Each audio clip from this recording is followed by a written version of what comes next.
Welcome to the Gen AI Daily Briefing for Wednesday, August 12th, 2026. The big consumer scale signal today is Google saying Gemini has crossed 1 billion users per month. On its face, that's a giant milestone, though worth parsing carefully. A lot of that usage is clearly piggybacking on distribution through Android, search, workspace, and first-party surfaces rather than standalone app loyalty. But the more interesting detail is behavioral. Google says roughly 63% of Gemini users are using voice, and image generation is now running above 150 million images a day. That matters because it suggests the center of gravity for consumer AI is moving away from the classic text box and toward multimodal interaction loops that are ambient, frequent, and low friction. For engineering leaders, the takeaway is that inference mix is changing. Voice plus image means different latency envelopes, very different serving economics, and stronger pressure for on-device and edge-assisted paths. If Gemini and ChatGPT are both now operating at billion-user scale, the architecture battle is no longer just model quality. It's routing, caching, cost control, and product surface integration. Next up, OpenAI has started testing ads in ChatGPT. This is one of those moves that felt inevitable, but the implementation details will decide whether it becomes a normal platform monetization layer or a trust-damaging detour.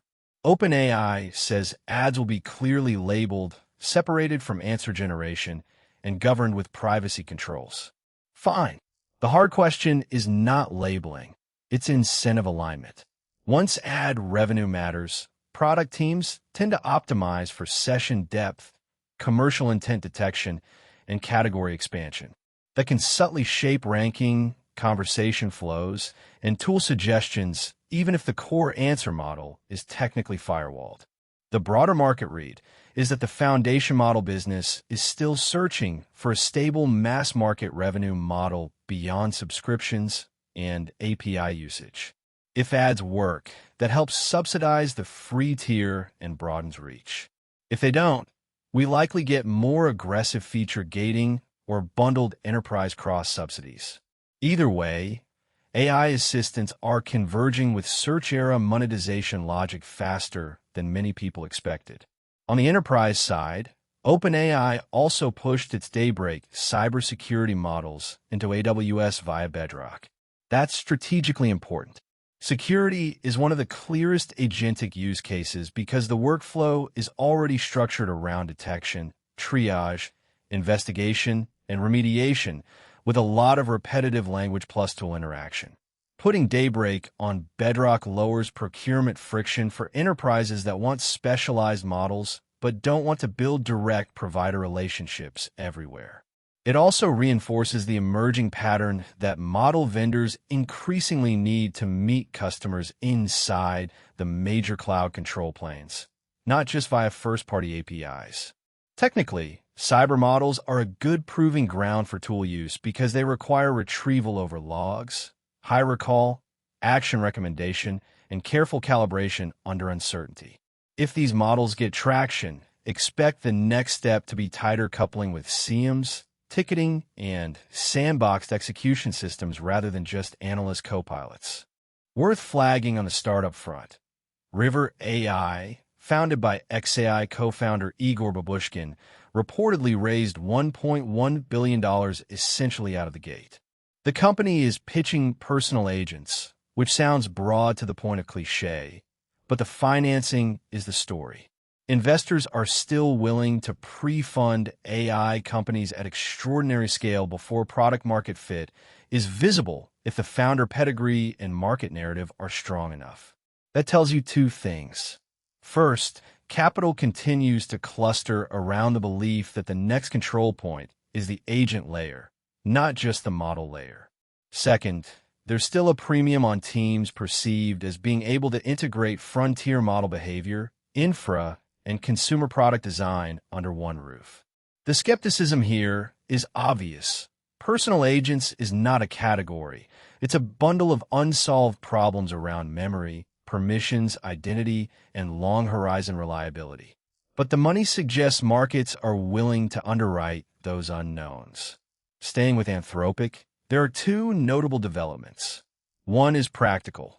The company says it will watermark text generated by its models, including support for older models. Text watermarking is imperfect and easy to overstate, but it is becoming a meaningful provenance layer in regulated or high-trust workflows where probabilistic signals are better than nothing. It won't stop malicious editing, paraphrasing, or model mixing, but it may help with compliance, tooling, and platform-level content governance. The second Anthropic item is more technical and more interesting. Reports that an unreleased model made progress on a major unsolved math problem. Not solved, and we should be disciplined about not turning interesting ideas generated into machine mathematician arrives. But the trend line is real. We're seeing systems move from benchmark reasoning toward long-horizon collaboration in formal and semi-formal domains. That dovetails with a fresh AR-14 case study on human-AI collaboration around the growth in D constant, where the system reportedly contributed to tightening known bounds. The key pattern here is not autonomous theorem proving in the sci-fi sense. It's iterative conjecture generation, search over proof paths, and productive interaction with domain experts over longer timescales. That's much closer to how these systems will create value in R&D organizations. Meta is also worth a look. Its new Glimmer model is being framed as a clue to Zuckerberg's personal superintelligence direction and to a reboot of Meta's open model strategy. The important distinction is less the slogan and more the product philosophy. Meta seems to be pushing the idea that users should be able to own, run, or at least directly access more personalized AI systems rather than live entirely inside centrally hosted assistants. Whether that's principled openness or competitive necessity is an open question. Probably both. But architecturally, it points toward more hybrid deployments, open weights, local adaptation, and device-tethered experiences layered with cloud-scale fallback. If Meta actually commits to that path, it could widen the split between consumer AI as a managed service and consumer AI as semi-owned software. Now, two papers from AR-14 that are highly relevant if you're building agents. The first, on what the authors call catastrophic remembering and agentic coding, explains a phenomenon many teams have already felt in practice.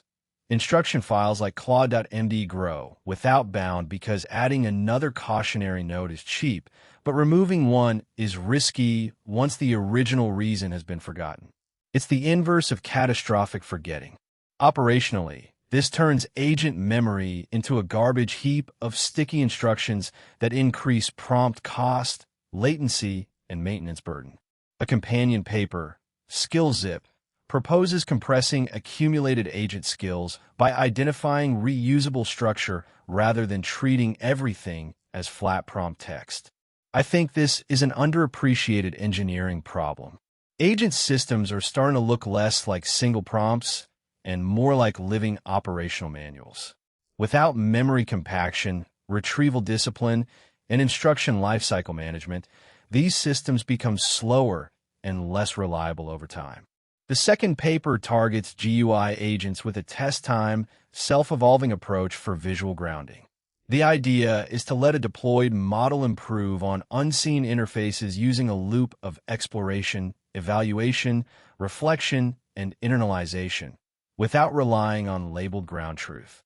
That matters because GUI automation keeps failing on the long tail of weird layouts, custom widgets, and enterprise software nobody trained on. If test-time adaptation becomes robust, that could materially improve the economics of computer use agents. But it also raises governance questions. A self-modifying agent in production needs guardrails around what exactly it is allowed to internalize. Finally, a robotics note. A paper called Surgical WAM proposes a world action model for data-efficient surgical robot learning, using abundant endoscopic video to compensate for scarce action-labeled demonstrations. This is a genuinely important direction. In robotics, and especially surgical robotics, Collecting synchronized action data is expensive and limited, while video is comparatively plentiful. If you can learn useful world dynamics from video and then align that with sparse action data, you get a path to better policies without needing impossibly large teleoperation datasets. More broadly, this fits the larger AI pattern of exploiting cheap passive data and using smaller amounts of expensive supervised data to anchor control. What to watch next? Whether ad-supported assistants can avoid degrading trust, whether cyber-specific models become a wedge for enterprise agents, and whether agent builders start treating memory management as a first-class systems problem rather than prompt housekeeping. Also watch the open versus hosted divide. That's starting to look less ideological and more like a real product and architecture fork. That's your briefing. We'll see you tomorrow.